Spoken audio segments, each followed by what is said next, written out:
Hey everyone, and welcome back to the channel. Now, if you've been following my content lately, you'll know that in a previous video, we delved into the top 5 alternatives to the Firestick. Now that video resonated with a lot of you, and honestly for good reason. I've been hearing from many of you who are frustrated and annoyed by Amazon's recent moves. The app blocking, the home screen changes, and the ads. It's a lot. And that feedback is absolutely valid. I hear you loud and clear. But today I want to share a perspective that might surprise some of you. Despite the valid criticisms leveled at Amazon, for me personally, the Firestick remains firmly at the top of my list of preferred streaming devices. And in this video, I'm going to explain exactly why that is.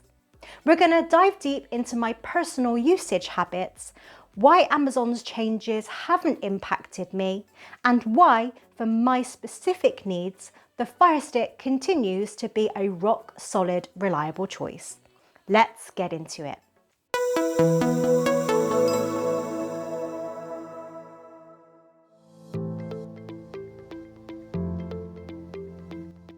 All right, let's tackle the elephant in the room first. Amazon's app blocking. Now this has been a huge source of anxiety for many users, and rightly so. We've seen Amazon roll out stricter security measures, flagging certain third-party applications as harmful and essentially making them unusable. And for many, that's a deal breaker. But for me, honestly, it hasn't affected my core usage one single bit. And the reason for this is simple. I've always relied on Kodi for my main media consumption. Now, Kodi isn't just an app, it's a powerful open source media center that organizes and plays all my content beautifully. And crucially, it hasn't been restricted. For me, Kodi runs flawlessly on my Firestick. It's smooth, responsive, and most importantly, it's completely ad-free. There are no intrusive pop-ups, no sponsored content injecting itself into my viewing experience. It's pure, unadulterated media playback, exactly how I prefer it. Now, the reliability and performance of Kodi on the Firestick mean that Amazon's harmful app flag sails right over my head. My primary streaming method remains untouched and continues to provide a premium, uninterrupted experience. This allows me to completely bypass the new restrictions, and that's a huge peace of mind for me.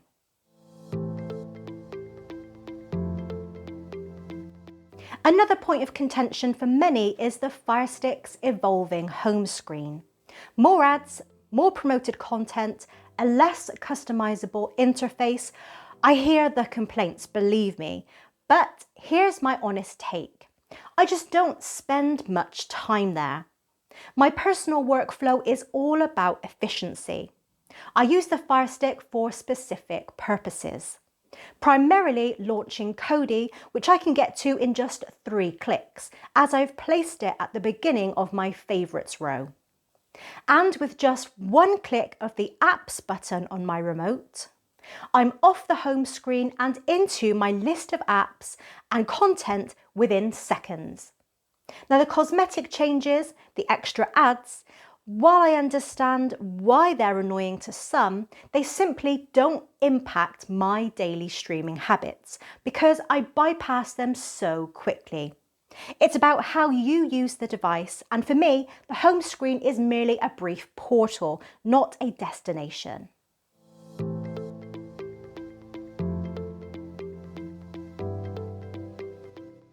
Now, this next point is absolutely crucial for many viewers, and it's a massive reason why the Firestick remains invaluable to me.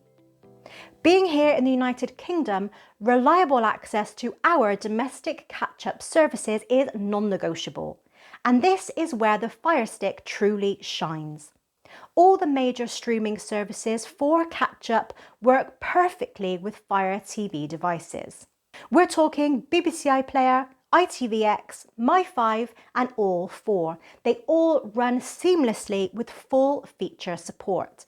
There's no sideloading workarounds needed for these essential apps, and they're well optimized for the Fire OS. And here's a detail that can't be overstated. BBC iPlayer, a staple for millions, even supports ultra high definition playback on my Firestick. This is a significant advantage over some other devices like the significantly more expensive Nvidia Shield TV Pro, where iPlayer might be limited to lower resolutions. When there's a major sporting event, a nature documentary or a new drama in glorious 4K, my Firestick delivers it perfectly through iPlayer.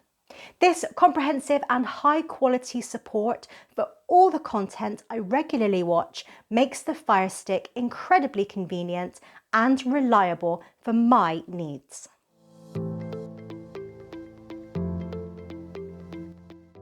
Now, I know what some of you might be thinking. That's great for you, but I'm still annoyed. And you know what? I absolutely validate that feeling. Now, while my personal usage avoids these pain points, I fully recognise that many of my viewers are feeling the strain.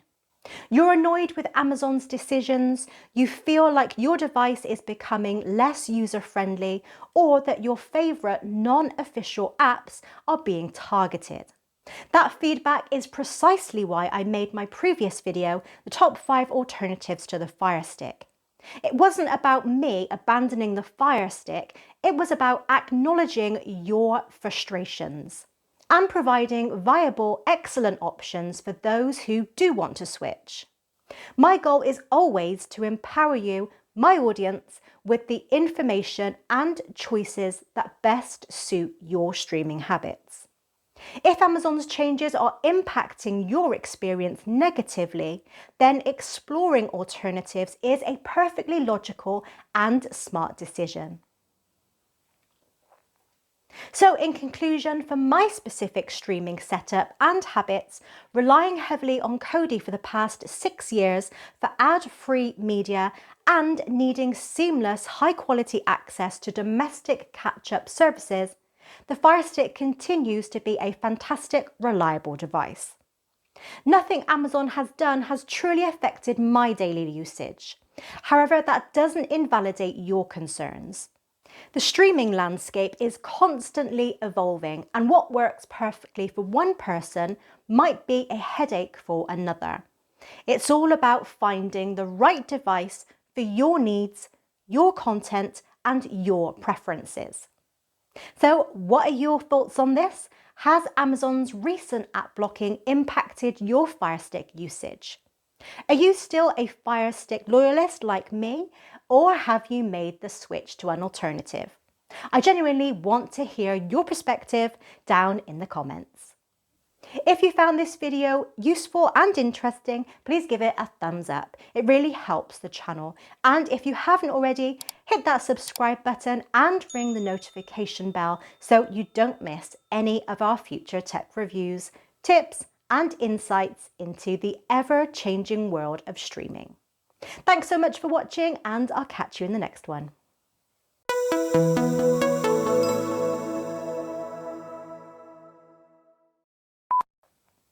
For me, Kodi... What the fuck was that? Ad-free. There are no intrusive There are no intrusive pop-ups, no sponsored content. I can't speak today.